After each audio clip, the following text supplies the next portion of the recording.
and welcome into the GSMC Sports Podcast brought to you by the GSMC Sports Network. I'm your host, TJ Mabardi. Today is Friday, June 14th, and today we are going to be breaking down the mega contract extension that Trevor Lawrence got from the Jacksonville Jaguars yesterday. 5 years, $275 million is what it was reported at. That news broke on Thursday afternoon. So we're going to talk about the logistics of this deal, whether or not it was warranted, and how it is going to have an effect on the overall quarterback market, as there are still a number of quarterbacks eligible for an extension. There are even some quarterbacks that people are looking forward to next season when they receive their deals, and how this Lawrence deal could impact that. So we're going to be going at all of the different angles there on that front. Then we're going to be talking about the Florida Panthers, who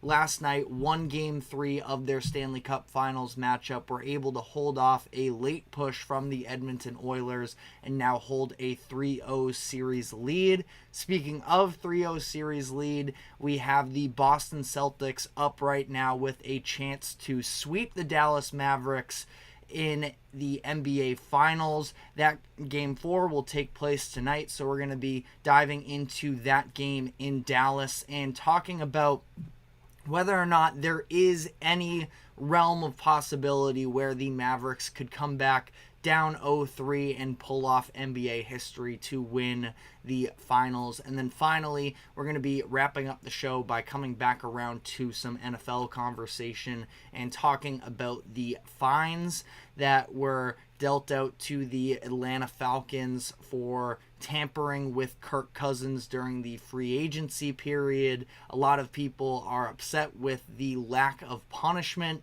so we're going to be breaking down that as well. But before we get into everything, just a reminder to like, follow, subscribe wherever you keep up with us.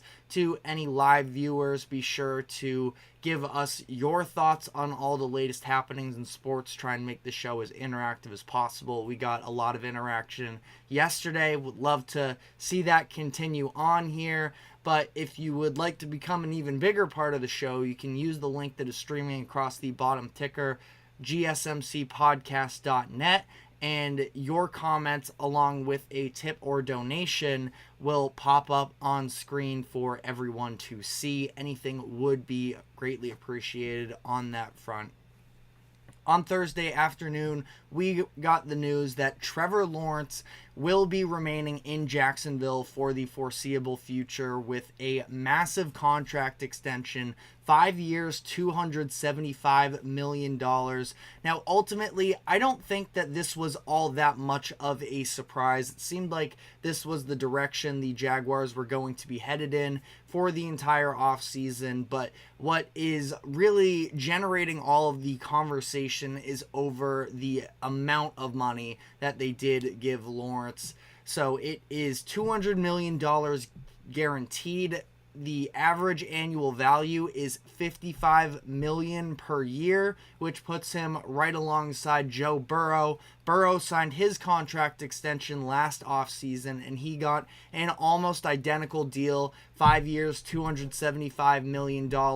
It was a little bit more guaranteed money, $219 million in the case of Joe Burrow, but I do think that it's important to at least keep in perspective that we know year by year these contracts are going to continue to increase. So as much as Joe Burrow, Trevor Lawrence, I think the vast majority of NFL fans would pick Joe Burrow over Lawrence, but at the same time, just keep that in the back of your mind when you talk about the increase in quarterback salaries per year. And Lawrence also surpassed another handful of very notable players, notable quarterbacks that signed extensions last season, more than Justin Herbert, Jalen Hurts, and Lamar Jackson. Now, again, keep in mind that when we are having this conversation a year later, Lawrence's deal is coming off of the heels of Jared Goff signing his contract a month ago, where Goff signed a 4-year deal worth $212 million, $53 million per season. Now, a lot of people also had issues with that deal. So, to some degree, if you don't like either of these quarterbacks in Trevor Lawrence and Jared Goff, you can make the argument, two wrongs don't make a right. Just because one person overpays doesn't mean that you need to either.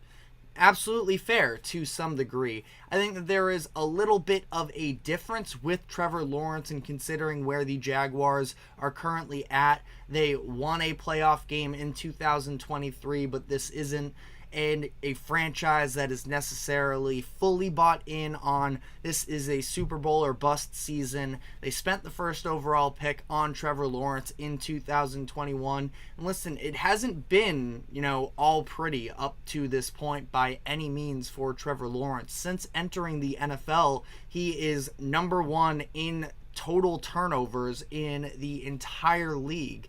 Now, that is in large part fueled to the disastrous rookie season where he had Urban Meyer coming out of retirement to come and coach the Jaguars. All of the drama behind the scenes there. Urban Meyer didn't even last a full season there in Jacksonville, and it was just a mess altogether where the Jaguars had no choice, obviously, but to let him go. We have seen, I feel like, to some degree at least, in today's era, we're seeing more than ever the importance of development from a coaching staff and the way that it has torn down lots of examples of first-round quarterbacks in recent years. So that is something that they obviously righted. They bring in Doug Peterson, and they were able to find a way to put together a season after starting 3-7 to start the 2022-23 season. They were 3-7. They won 6 of their last 7 games.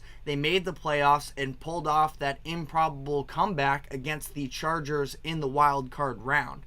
And they were even competitive against the Chiefs in the second round as well. So overall, all things considered, especially from the, disaster that they were during the 2022 I'm getting my years mixed up here, but the 2021 season, Trevor Lawrence's rookie year, and how poorly that went for them, all things considered, a playoff berth and win was a massive success for them.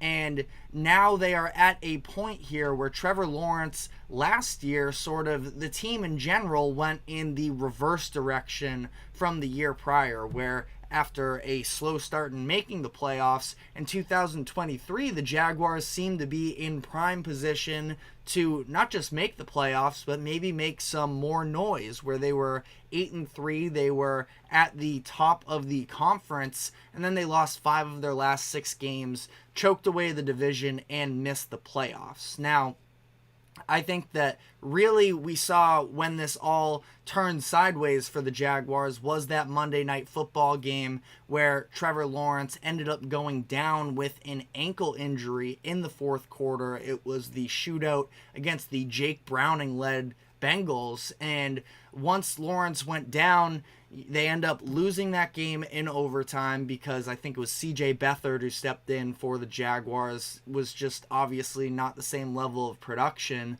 They bring Trevor Lawrence back the following week on a short week against a very talented Cleveland Browns defense, and he just never looked right, really struggled in that game, and the season just, fell by the wayside from then on out. And that also includes, their one win coming actually in a game where Trevor Lawrence didn't play. He dealt with a shoulder sprain injury. I believe it was against the Tampa Bay Buccaneers. Now, CJ Beathard was able to lead the Jaguars to a win against the lowly Carolina Panthers, but that was the one game that the Jaguars won after starting the season 8-3. And obviously extremely disappointing from that lens, but from the perspective of whether or not the Jaguars should have signed Trevor Lawrence, I think that, again, it's not much of a surprise. Lawrence had an unbelievable draft profile coming into the league, which,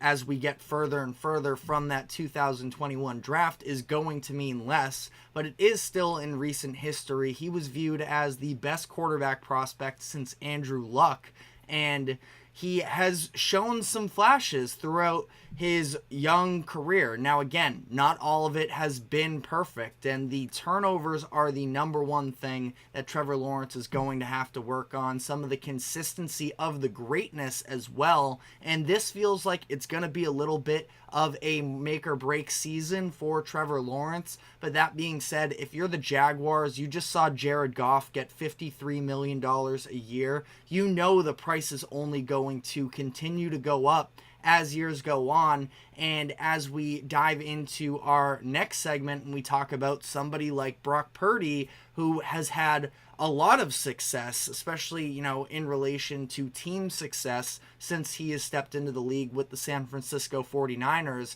there's definitely a difference in terms of the, upside and the ceiling of a player like that. We do think, I at least think, that Trevor Lawrence is at least going to hit some level of expectations. Now, I think that he can very clearly be a franchise quarterback. Is he ever going to be MVP caliber? Again, we've seen flashes. The consistency hasn't necessarily been there yet. So that is where, when you're talking all this money, it is some level of concern. But at the same time, ultimately, franchise quarterbacks, whether you're MVP or not, are going to go for this level of money. Jared Goff isn't seen as an all-pro quarterback, and yet he just got the contract that he did, and he's had a lot of blemishes on his resume throughout his year. So again, I have no problems with the Jaguars making this deal whatsoever. Getting it done earlier rather than later is only going to save them money in the long run. I don't believe that Trevor Lawrence is going to be a bust for this franchise. So ultimately, people in Jacksonville were going to lose their jobs if the Jaguars decided to let Trevor Lawrence walk or play out this season and end up being that star that he was thought to be coming into the league, but in a different jersey. So the Jaguars get the deal done. Again, ultimately, I understand. It feels like we have this overreaction as sports fans across all leagues. The NBA, we see it all the time, where, Jaylen Brown just became the highest paid player in the NBA this past offseason. Everybody said that was far too much, and he is likely going to win a finals MVP. Now, I'm not saying, team success or anything like that is a direct correlation, but Jaylen Brown, who was this massive topic, how did he get so much money? He's going to be buried in, within the next couple of years. Jason Tatum this offseason is going to make more money than him, and this is just what we continue to see, the market resetting and building up year after year. So I think that, if anything, you're going to look at some of these other contracts that are going to come out after Jordan Love or Tua Tagovailoa or Dak Prescott, and we're going to see that much more money being spent on the quarterback position with guys that we still have questions about. But on that note, we have to take our first break, but when we come back on the other side, all of those names I just threw out there are contract extension eligible still. So I want to break down exactly how the Trevor Lawrence deal is going to overall impact the quarterback market. So we are going to dive into all of that. But first, a quick break. Don't go anywhere. We will be right back. I feel like I'm losing my mind. Is everybody in the world blind? Please, Lord, give me a sign, a sign. I feel like I'm losing my mind. Is everybody in the world blind? Please, Lord, give me a sign, a sign. I wanna be the greatest. Everybody on the fake shit. I look around and feel like everybody is the fakest. I make this every day and I'm impatient, hoping one day I blow up from the basement. Statement, the top is so vacant. I don't hear shit that I think is amazing. Waiting for my day when I'm playing sold out shows for 1,000 faces. Hey, give me that crown, get in my way and to be put down. It ain't your place, all this my town. If I want that shit, then I'll get it right now. shit is stupid if you choose to live or choose to dip. You choose to fight or lose your grip and lose a gift. Oh, I feel like I'm losing my mind. Is everybody in the world blind? Please, Lord, give me a sign, a sign. I feel like I'm losing my mind. Is everybody in the world blind? Welcome back into the GSMC Sports Podcast as we continue to break down the Trevor Lawrence contract extension that was announced on Thursday afternoon. 5 years, $275 million. And this number definitely caught a lot of people off guard based off of the fact that he is being paid up with, the what we see as premier performing quarterbacks in the NFL. And again, as much as you might believe in Trevor Lawrence, and I know that I personally do, he hasn't necessarily put it all out on the field yet to show that he is worth that type of money. But this is, I think, a contract that is being thrown out there for the idea of in time he will be able to live up to this. So the clock is definitely on for Lawrence, who had a down season last year, dealt with some injuries, but ultimately, again, being known as one of the best prospects coming into the league in recent history, he is going to have the pressure on him this season. The Jaguars have done plenty, I would say, to put the talent around him necessary for him to thrive. But with Lawrence getting this type of a deal, and again, matching what Joe Burrow is currently getting in the NFL, and we just saw Jared Goff as well a month ago get a deal for $53 million a season. It does definitely also, as much as Trevor Lawrence and Jared Goff have pressure to perform up to these standards, the most pressure is on these other NFL franchises that have decisions to make at the quarterback position regarding whether or not they should be paying their guys. There are 3 teams right now who have quarterbacks that are still eligible for contract extensions with some big names attached to it. The Cowboys with Dak Prescott, the Packers with Jordan Love, and the Dolphins with Tua Tagovailoa. Now, all of these are interesting cases because, again, if you look at Goff and Lawrence, we are not saying by any means that these are flawless quarterbacks in the league today, but it's an idea on a little bit what they can provide the franchise for the next handful of years. And as I say that out loud, yes, I understand that's what the majority of contracts are, but it's obviously just so much more heightened at the quarterback position, where we know in today's NFL is far and away the most important. It's extremely hard to succeed if you don't have a quarterback, but also if your quarterback isn't the player that's worth paying all of this money, you can be very badly handicapping yourself for years to come. Now, when we have this conversation, the number one player that people are going to look to is Dak Prescott because he's on the Dallas Cowboys. Now, I'm sure everybody here has heard plenty of Cowboys discussion throughout this offseason. My quick notes, though, are that it does feel like the Cowboys are sort of most, I don't know if you want to say at fault or ultimately just waiting out this long. They are kind of the biggest loser in this situation with the inflation of the quarterback salary cap market, because Dak Prescott is coming off of the best season of his career. He was an MVP candidate. I believe he made second team All-Pro as well.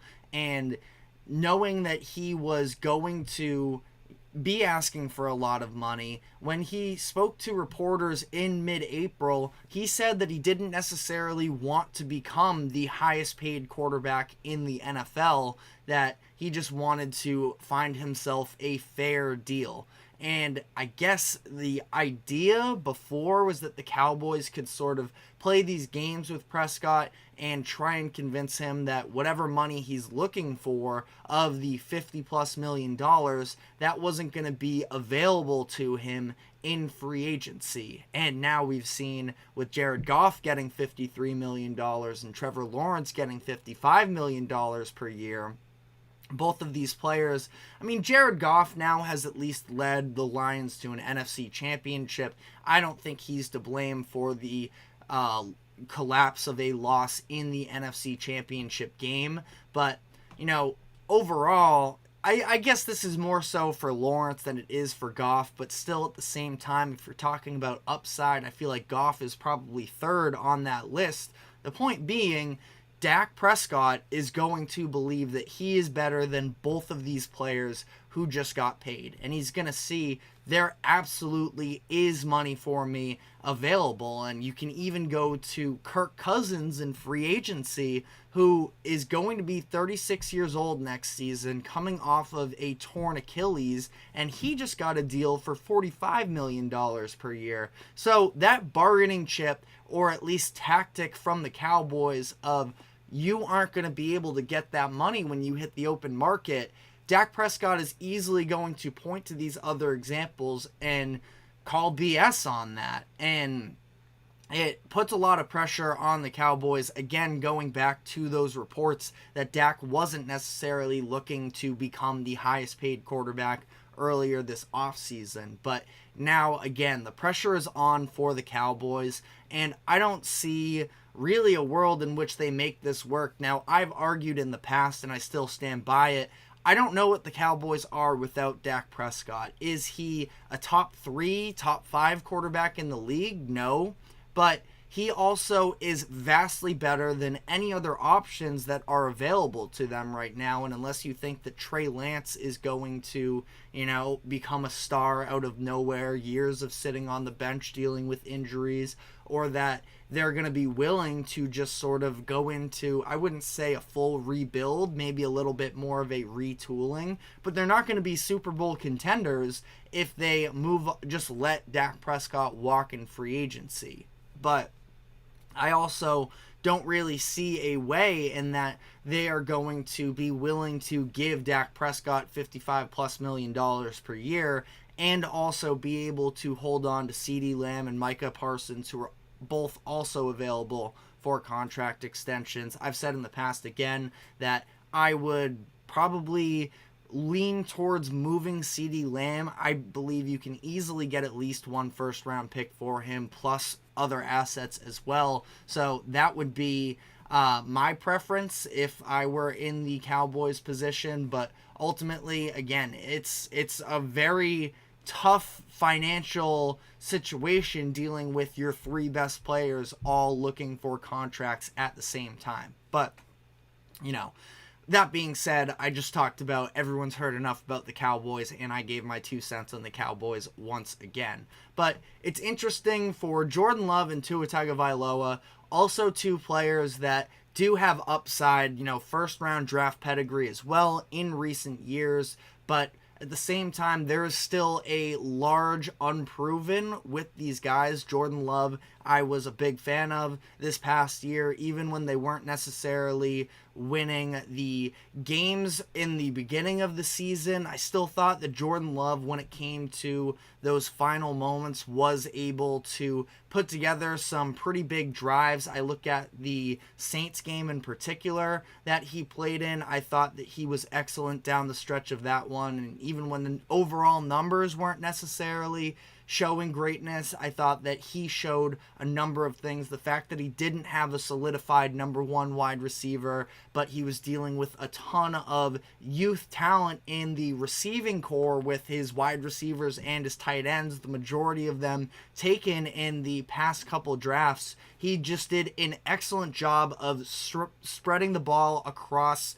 the field, and it's something that, again, I believe in Jordan Love. Now, after this sort of small sample size, again, when you look at Trevor Lawrence getting $50 million, and Jordan Love just took a team-friendly deal, I believe it was last offseason when he signed it, as opposed to playing under the typical 5th-year option for a first-round quarterback. I mean, it's going to be a really interesting conversation to see how much Jordan Love is willing to, I think that the Packers, ultimately, a very, very young team, are probably going to be looking to dish out the money, and I ultimately think that would be the right decision. But I don't know. I don't necessarily have, unwavering confidence in him necessarily just yet, at least. Tua, I have never been super high on necessarily. If I were the Dolphins, I would sort of wait to make Tua actually prove it to you, because I don't know if we've even seen the upside that Jordan Love has showed yet up to this point. But another interesting conversation coming into this is, how does this affect Brock Purdy, who isn't eligible for a contract extension until next year? But it is a very strange situation where you're talking about two different quarterbacks who have extremely different experiences up to this point in the NFL. Trevor Lawrence was seen as the golden boy coming into the league, and that he was going to be the savior for Jacksonville. And he has had his flashes, his moments like I talked about, but ultimately the overall level of production hasn't been where we thought it was going to be up to this point in his career. And, there are various reasons as to why. We went over that in the first segment, but ultimately the Jaguars decide to pay him because of what they think he can be.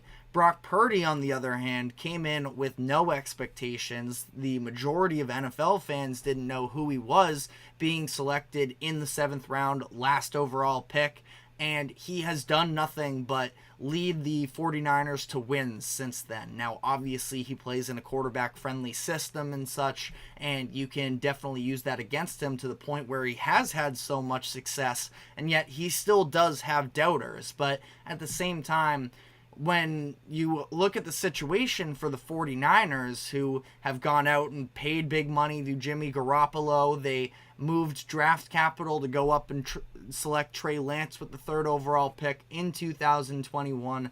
None of those really panned out to consistent winning until Brock Purdy stepped into the mantle and took over for the 49ers. So we still have another year here of Brock Purdy to play out and see how that goes. But I do think that this is a deal that we're going to be looking back at to some degree. Obviously, will be another year in the future. The quarterback market is bound to be reset to at least some degree a year from now. But it is really interesting to see how this is all going to play out. Because, again, ultimately, Lawrence has proven very little in the NFL so far. And, again, I like him.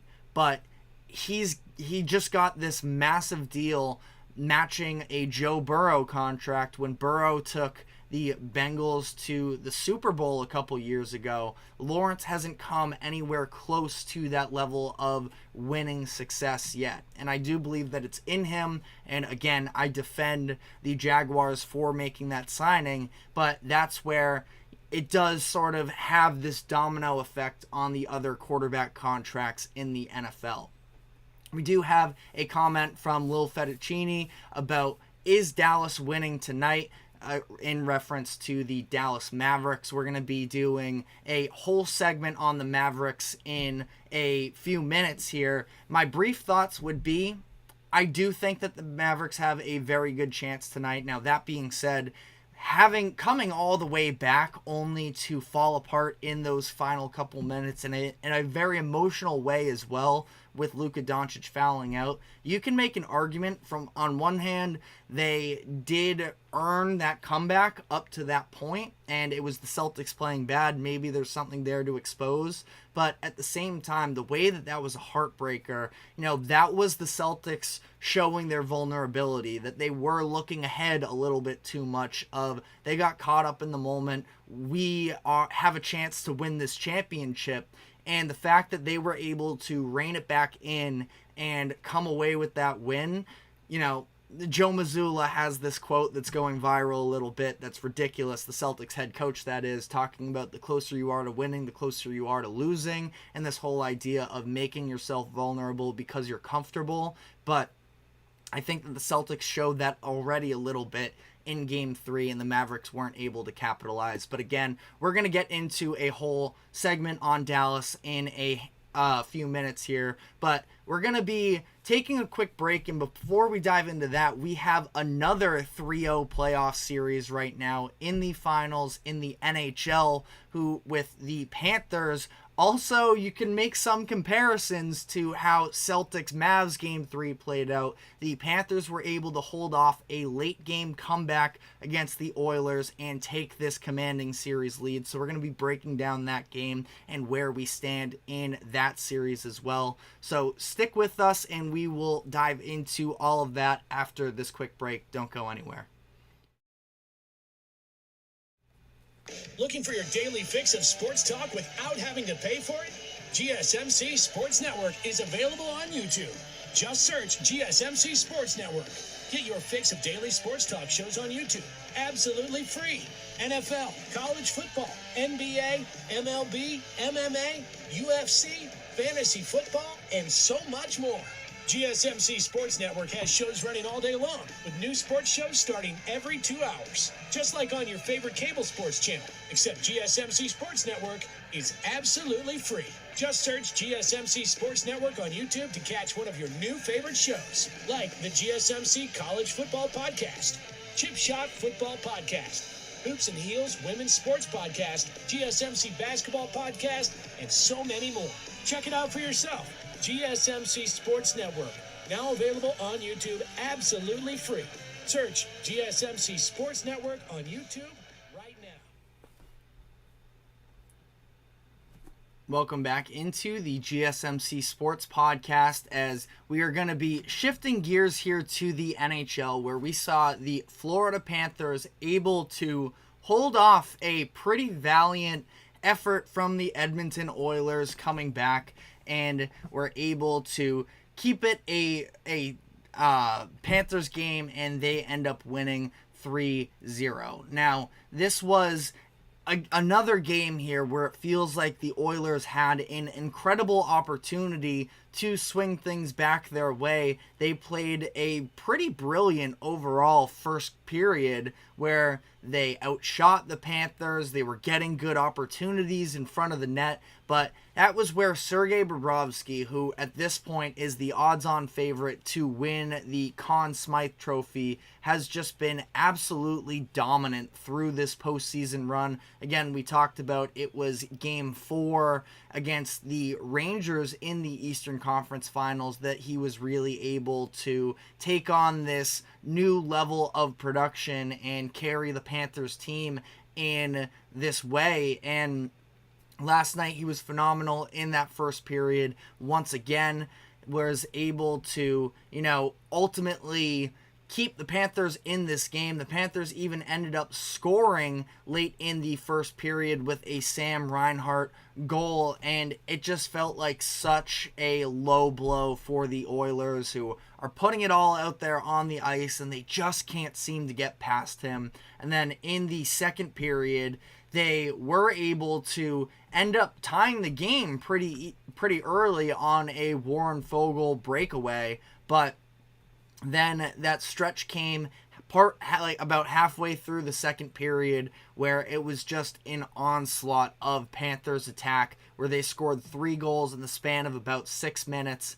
And it's interesting to sort of break down where you want to put the blame here. Now, Stuart Skinner is somebody who has had a little bit of a target on his chest the entire postseason because he has been inconsistent, and I definitely would not argue that last night was tremendous for him by any means, but you also just saw so many breakdowns from this Edmonton defense that had definitely shown, I guess you could say, some problems during the regular season. They're an offensive identity team, so obviously, you can't expect necessarily that the defense is going to carry them all the way, but you see these instances where, Cody Ceci, who was a healthy scratch in Game 2, he loses a puck race on the boards behind the net. Granted, that coming off of not a great play from Stuart Skinner, where he came out of the net, tried to pass it down the boards, and was just never in position. We continue to see, especially with Skinner, when he has to move laterally on these shots, he just is a step slow, even half a step slow, and that ends up really hurting them. But ultimately, And then you see as well with the Barkov goal late in that period as well. It was just a poor defense getting back, and they ended up Barkov and Rodriguez skating down the ice with one another. Barkov gets an easy look. If you look at the Reinhart goal and the Tarasenko goal, both of those came off of opportunities where the Oilers were just, stymied by this incredible forecheck from Florida that we have seen, the entire postseason, really the past 2 years. And turnovers in the zone, always going to be a recipe for disaster, especially when you're playing this Florida Panthers group. So, just like that, it becomes a game where the Oilers feel like they should be up, and now all of a sudden it's 4-1 headed into the third period, and this Edmonton crowd, which we've seen all playoffs long, be this force almost, that it is just this incredible environment, just sucked the air entirely out of it. Now again, you have to give credit to the Oilers for battling back there, where it's Broberg and McLeod, who aren't necessarily seen as, especially McLeod, who didn't even play all that much in this game, but has had a couple big moments now in the postseason. They end up scoring a couple goals there. The Broberg one almost felt like a total fluke as well, because it went off of the elbow of the Panthers defender Mikolov and ends up falling into the net there. Seemed like at that point that's the only way they're going to really be able to get it past Bobrovsky, but the Oilers were able to turn it on down the stretch of this game, and they were just firing shots after shots on goal, and it really did feel like they dominated the latter half of that third period. But at that point, again, if you want to sort of make some of the comparisons between this series and the NBA Finals, it feels like another one of those situations where Game 3, team that's down, they finally find this level of momentum, but they're already in such a hole that it was just too much to overcome, and that was the case for Edmonton last night, and we have a 3-0 series lead for the Florida Panthers. Now, it is going to be interesting to see how this plays out from here. Game 4 is on Saturday. The Panthers are going to have a chance to sweep the Edmonton Oilers. This would be the first sweep in the Stanley Cup Finals since 1998. I believe that Steve Levy on the ESPN broadcast last night mentioned that this is the first time in 28 years that we've seen both the NBA Finals and Stanley Cup Finals both at 3-0 series leads. So it would be all kinds of unprecedented. As sports fans, a little bit disappointing that we're not necessarily getting the same level of, production length out of these series that we were hoping for. But, for the Oilers, it's a tricky situation, because ultimately for them, they have just been unable to beat Bobrovsky, and none of their star players, and it's not like Connor McDavid, like he's been in on a number of plays here. He has 2 assists in the series as well, and I wouldn't say he's been bad by any means, but I think he might actually be at 3 assists at this point. It's 2 or 3, but, point being, McDavid, Draisaitl, all of these top guys for the Oilers just have not been able to produce up to this point. And again, it's not like they're getting, it's not like they aren't getting looks. Hyman's another one as well on that first line. Nugent Hopkins, again, you can just sort of go on with this list, and you're not getting that top-end production from your goal scorers. And when you're playing a goalie as hot as Bobrovsky is right now, and you're playing a defense that's as physical as the Panthers are with that forecheck, it's just, you are asking for trouble. And ultimately, the Oilers are currently in trouble with a 3-0 series deficit. Now, Game 4 at home, I feel like there's got to be some level of pride for them to stick up here. I feel like on the other end, the Panthers have this sense of unfinished business because of the fact that they made it all the way to the finals last year and ultimately just came out flat. I believe only won one game in that series, so I would definitely not expect the Panthers to take their foot off the gas by any means, but that level of desperation that just comes into play, have to feel like McDavid nets one in this upcoming matchup, but again, we'll see. It's definitely easier said than done when you're playing against somebody that is playing at the level of a Sergei Bobrovsky. But let me know in the comments section if you think there is any chance the Oilers can somehow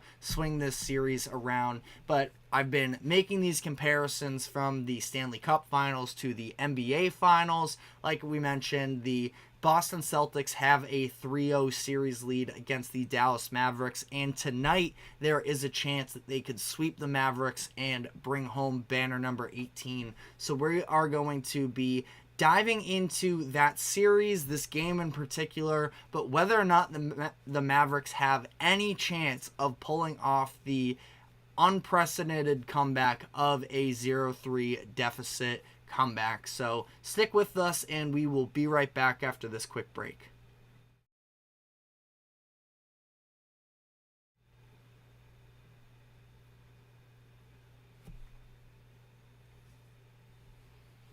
For the best and latest podcasts available anywhere, go to the podcast app on your cell phone and type in GSMC to access free content-rich podcasts on health and wellness, book reviews, sports, entertainment, relationships, social media, movies, technology, finance, and even weird news. Subscribe and download the GSMC Podcast Network's family of shows, available everywhere podcasts are found.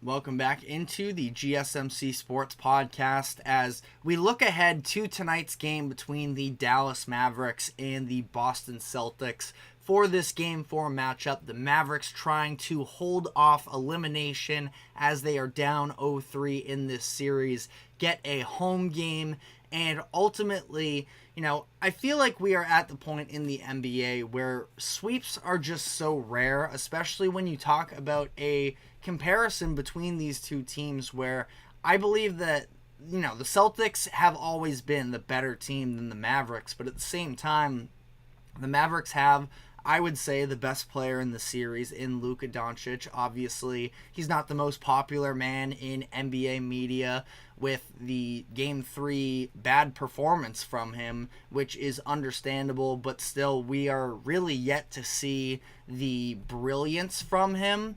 And I feel like that is absolutely still on the table. He and Kyrie Irving, we know the individual talent there, especially on the offensive side of the ball.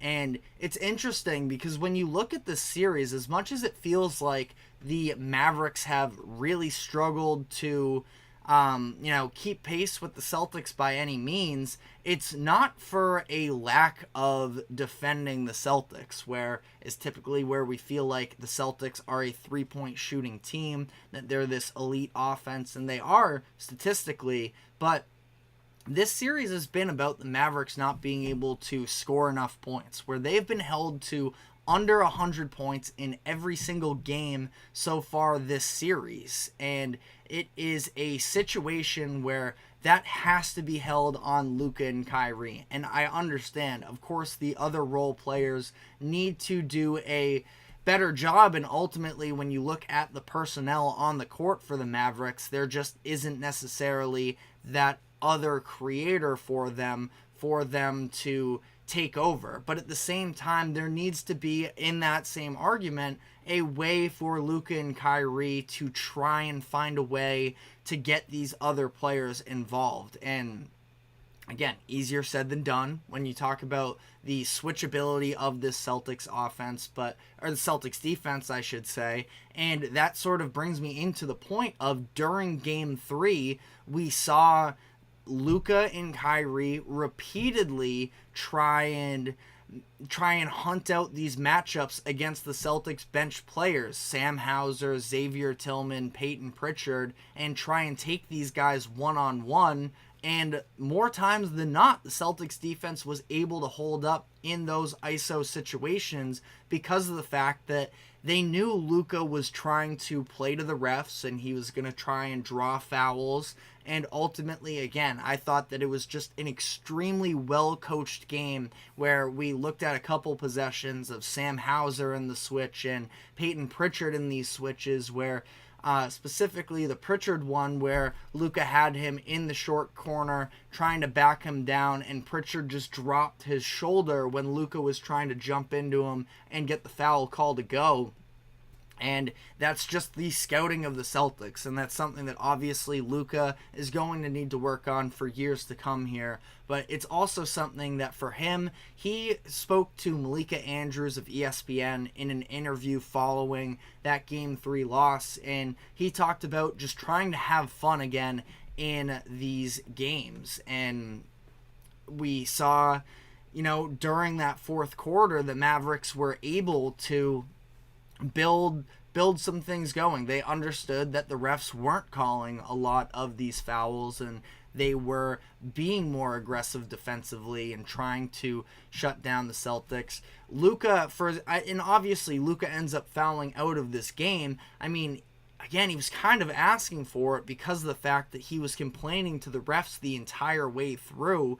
And as much as, I think that he sort of walked it back a little bit with his comments yesterday, but when he's talking about the refs need to be better, 6 fouls in the NBA Finals, you can't just bank on the fact that you are a star and that you should get calls in your favor, where I think that that's something that Jason Tatum, as Kelsey says in the comments section, he insults the officials. He's barking at them every single time. Jason Tatum, on the other end, he really struggled also arguing with the refs for a very large portion of his career. And it seems like now that he's starting to put that behind him, he is able to evolve from a maturity standpoint to a certain degree. And for Luka, I mean, it's not just the barking at the officials, it's the fact that he just kind of sits there and pouts at times after he tries to go up and score on the offensive end,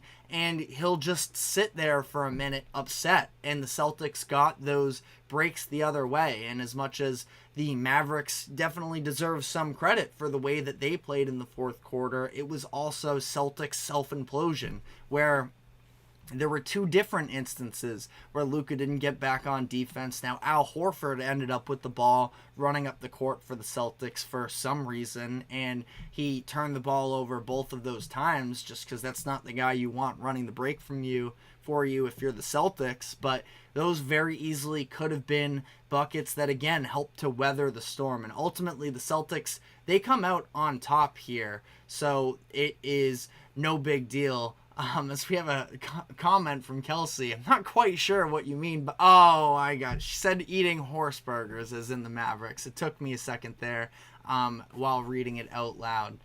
Good one, Kelsey. But I think that, the Celtics did a lot of the damage to themselves in those minutes. Yes, I got it now. But for the Mavs, again, that just seemed like an opportunity where if you're Luka, you understand that the series is, sort of in the balance in those moments where it is a massive momentum swing going into Game 4. It's so redundant to say almost, but obviously the difference between being down 3-0 and 2-1 is everything in the NBA and really in sports in general, but especially in the NBA. And it just feels like, that's where he has to be better. And hopefully when he makes these comments to Malika Andrews of he just wants to have fun again, that he can just play this game. As much as personally I'm a Celtics fan, you want to see Luka because his skill set when he's actually firing and he's not arguing with the refs and he's doing what we know he can is so fun. and the complete tearing down of him as his character and who he is as a basketball player because of that Game 3 performance is unfair in my eyes, and it is not indicative of who he is. As Kelsey says, Luka can learn from this. And, you know, I was listening to some Boston radio because I do it every once in a while, not something that necessarily I do too often because of some of the narratives that they push out. But I'm just hearing about how much of a loser Luka is, and, you know, if he doesn't win a championship next year, that automatically makes him a loser. That's just, we can't view sports from that lens. Luka is the only reason the Mavericks are in the finals right now, or I should at least say the biggest reason, not to completely diminish the rest of the team. But that being said, you know, the Mavericks are 100% not in this position if it isn't for Luka. So it doesn't have to be this entire, you know, degrading of Luka as a person and the type of basketball player he is and the maturity level with him, but he does have to learn from this, from his conditioning. I think mentally is the conversation that came into play after Game 3. I think that physically, that is also a conversation where he was getting looks at the rim throughout that fourth quarter, but he just was not able to hit because I think that he was tired at that point, and the way that the game was being played, it was very physical all the way throughout, and it just seemed like it got to him by the end of the game. And again, all these things, you know, Luka's still just 25 years old, so trying to label him as anything negative and saying there's no way he can overcome this is a ridiculous concept to me. I feel like a couple years ago, I sort of came to the realization of putting caps on people is just kind of a ridiculous way to go about this sports discourse. Obviously, we can talk about limitations of players and, you know, but ultimately, again, to state things as impossibilities when a player is 25 years old and he's still learning sort of on the fly. This is his first experience of anything like this, of making the NBA Finals. Obviously had a ton of accomplishments for himself in Europe. I don't think that it has to be this massive referendum of who he is. No, I am in Massachusetts. I am in Boston. I'm going to be going into Boston tonight, that is, to hopefully be celebrating a Celtics championship. But, you know, to the question that is on the screen right now, do the Mavericks have any chance of coming back? Ultimately, I think the answer is no. To be able to win 4 straight games against this Celtics team, the Celtics have been the best roster in the NBA all season long. So it's just not something that I think they can fully overcome. That being said, Game 4 tonight, I have a hard time picking sweeps in the NBA ever, because with the 3-point variance and with the level of talent that there is in the NBA, I just think that it's a little bit rare, especially when you want to dive into the psychological perspective of humans, you know, the level of desperation that you play with. That being said, the Celtics, it feels like they were willing to give up a little bit in that fourth quarter of Game 3, and the fact that the Mavericks weren't able to take advantage when the Celtics had their eyes on bigger things and they were caught up in the moment, that feels like it is going to be detrimental. Ultimately, Mavericks are favored tonight, so I don't know if I necessarily would advise you to pick one way or the other. The Mavs have a great chance tonight, but as for the series as a whole, I don't think it happens. Now, great chance this could happen coming back to Boston on Monday night, but I think that this series is just about a wrap. But definitely be sure to let us know in the comment section your thoughts on whether or not we could see the improbable. But we're going to be taking our final break of the show now. When we come back on the other side, I want to dive into the sanctions that the NFL put out against the Atlanta Falcons for tampering in order to get Kirk Cousins, and whether or not it was enough. So stick with us. We will be right back after this quick break.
Welcome back into the GSMC Sports Podcast as we head into our final segment of the show. We're going to dive into what the NFL decided to do in terms of the punishments for the Atlanta Falcons and Philadelphia Eagles in regards to the accusations of tampering. Now, to get it out of the way here, the NFL did decide that the Eagles were not guilty of this tampering accusation of them trying when they were signing free agent running back Saquon Barkley after he left the Giants. So no punishment for them whatsoever. The Falcons did get a punishment on their hands, and people have some thoughts as to whether or not it was strict enough. Ultimately, it was a fine for the Falcons. I believe it was, as I double check here, a $250,000 fine for their general manager, Terry Fontenot, Terry Fontenot was fined $50,000, and the Falcons organization was fined $250,000. And additionally, the Falcons ended up losing their 2025 fifth-round pick. And it's really not anything at the end of the day, and that's what a lot of people are mad about because of the fact that this feels like a little bit of a slap on the wrist of losing a day 3 pick and a fine that ultimately is not going to affect the Falcons organization whatsoever. Now, my thoughts on this situation are, listen, obviously in a perfect world we're talking about a league in which everybody fully plays by the books and there is no need to punish anybody, but the NFL has definitely had its history of cases of teams sort of working outside of the lines, and this is an instance of tampering where I don't know, call me crazy, I don't really care. Now, if you're a Vikings fan, I understand you are probably upset about this. It seemed like Cousins was going to be re-signing with the Vikings for a while there, and then there was an idea, Kevin O'Connell sort of put it out to the media prior to free agency opening, that there was some aspect of another team going to sort of insinuating that another team had made contact with Kirk Cousins, and it sounds like they are preparing an offer that the Vikings were not willing to pay themselves. So, to some degree, there is a real reason to be upset if you are the Vikings, and ultimately if you're the Falcons, just play by the rules. It is stupid. There's no need to go to those lengths necessarily, but at the same time, it worked for them that they were able to sway Kirk Cousins' decision maybe before free agency even opened up. But at the same time, as Kelsey mentions, Brady Deflategate, still don't have all that much confirmation on that in particular. I feel like the worst Patriots scandal is the Spygate, Bountygate with the New Orleans Saints, and that whole situation years ago. Those are, when you're talking about the integrity of the game itself having an effect on the actual results on the field, those are the stronger, should be punished more strong. And, even if you want to go Brady Deflategate, Brady was suspended the first 4 games of the following season. So he did get a more drastic punishment. I think that's more drastic than necessarily what happens here where the Falcons lose a 5th round pick. But, those are the instances where I feel like it is a bigger deal. Ultimately here, I don't know how much else you wanted from the NFL of what were they supposed to do? Take away a 1st round pick because they got another player, a free agent, to sign a contract. They're paying him money. That just makes no sense to me. And again, if you're a Vikings fan, you fully have the right to be upset. But at the same time, if the Vikings wanted to match that contract, they very easily could have done so. But at this point, a 36-year-old Kirk Cousins, or will be 36 next season by the time the season kicks off, coming off of a torn Achilles injury, there was a ton of risk there. And I don't think it's the end of the world for Vikings fans that I don't think that it was the end of the world for the Vikings that they didn't end up with Kirk Cousins. Again, they definitely would have preferred it, but at the end of the day, I really don't know how else you're supposed to. Maybe you could try and go with, I don't know, because do you want to punish the players in that sense too for knowing that you are breaking the rules? Ultimately, the team should be the one that is held more responsible. Should Kirk Cousins be facing any type of discipline for engaging in these conversations? It takes two to tango. So for him, maybe, maximum, I'm talking, even if there were to be a punishment, maximum a 1-game suspension maybe. Yeah, and that was just sort of an idea that popped onto my head sporadically there. Ultimately, I don't think so. Again, the team should be the one that is, the one that's majority punished. But again, I just don't know what other lengths you necessarily want the NFL to go to in these types of instances where I just truthfully don't think it's that big of a deal. Now, I'm also a huge NBA fan, and it feels like in the NBA, every single offseason there are accusations about tampering. And again, nothing ever really comes of those either. It's just kind of where we are, where we're just in a place in society where it's way too easy to get in contact with one another.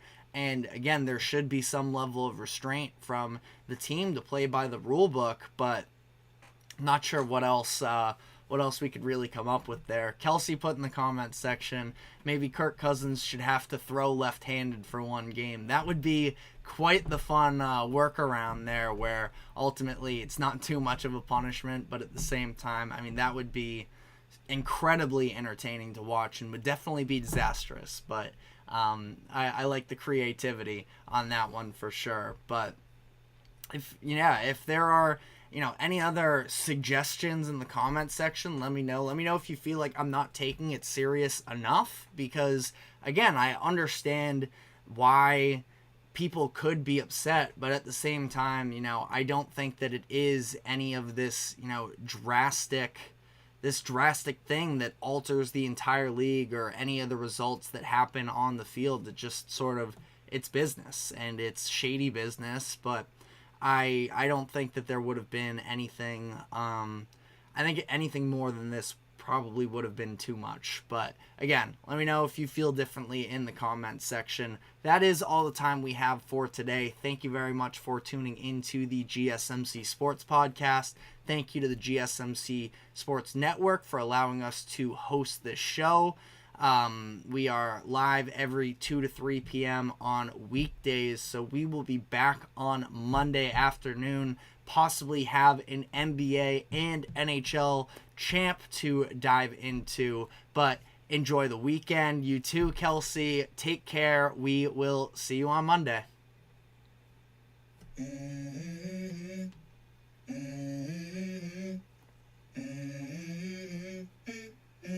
Let's go. I wake up to a little bit of drool on my pillow, feel like it's gonna be a bad day. Yeah, I'm tired of shit, and the coffee ain't hit yet, damn it.